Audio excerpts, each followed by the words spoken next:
Evangelho de João, capítulo 6, versículo 9 diz: Está aqui um moço que tem 5 pães de cevada e 2 peixinhos. Mas o que é isto para tantos? Um estoque aparentemente insuficiente. A Bíblia relata 5.000 pessoas, 5.000 homens, mas aqui a gente pode calcular cerca de 15.000 pessoas. E 5 pães e 2 peixinhos. A desproporção é demasiada, mas mesmo se cada um recebesse ali uma ínfima migalha, não daria. O contraste sempre entre o suprimento e a demanda pode nos abater. Pensar que temos que suprir algo não tendo o suficiente pode facilmente nos abater, nos desmotivar, nos desencorajar, causar medos e abatimentos, paralisias, bloqueios. Mas todos que ali esperavam na graça de Deus saíram satisfeitos. Nessa história nós poderíamos pontuar tantas coisas, mas eu vou seguir uma linha de pensamento bem rápida, bem rema. Existem bilhões de pessoas e tão poucos de nós estamos dispostos a repartir. Aqui há uma realidade.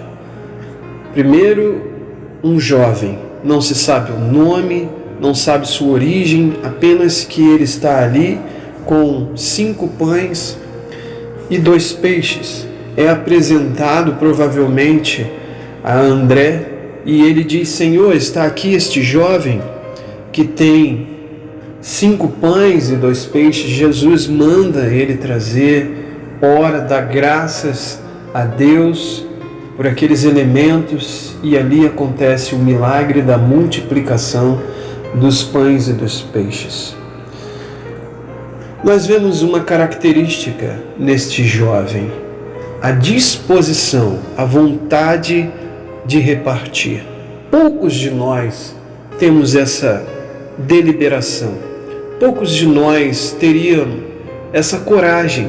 Note que se aquele rapaz tivesse meramente atendido seus anseios pessoais, em vez de se dar com grande generosidade à obra de Cristo, teria Cristo realizado exatamente o que realizou?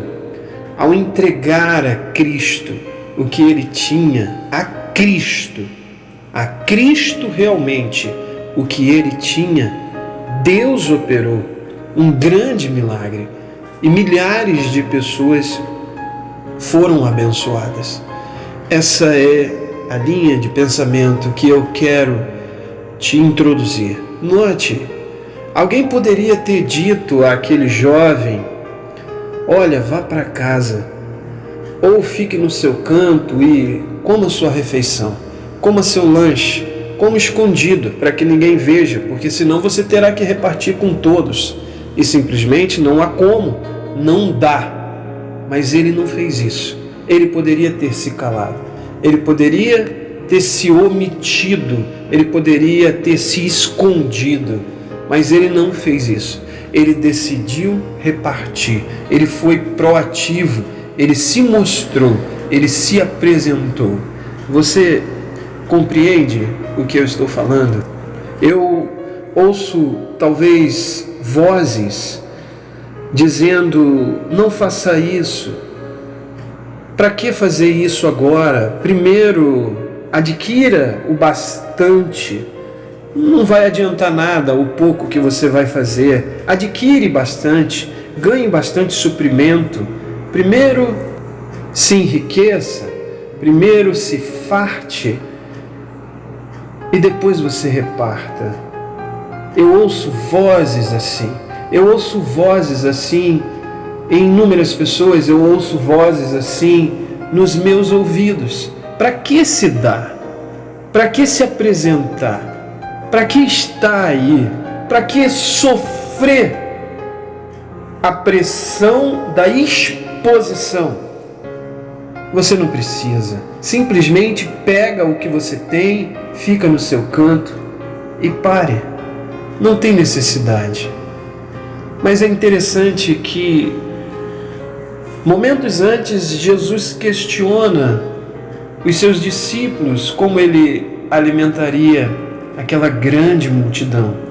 E um deles diz: nem 200 denários dariam.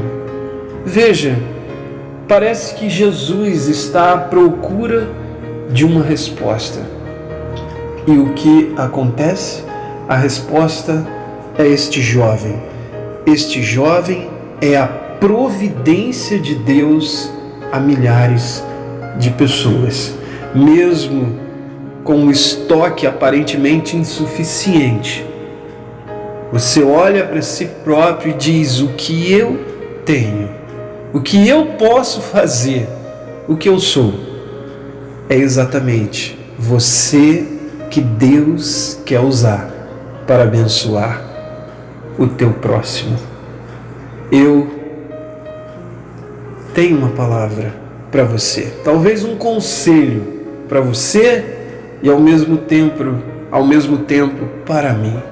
Não se omita, não pare, não pense que o que você tem é pouco, porque em Deus nada, exatamente nada é pouco na mão de Deus. É exatamente na escassez que Ele revela o seu poder e sua graça. Pois quem quiser salvar sua vida, perdê-la.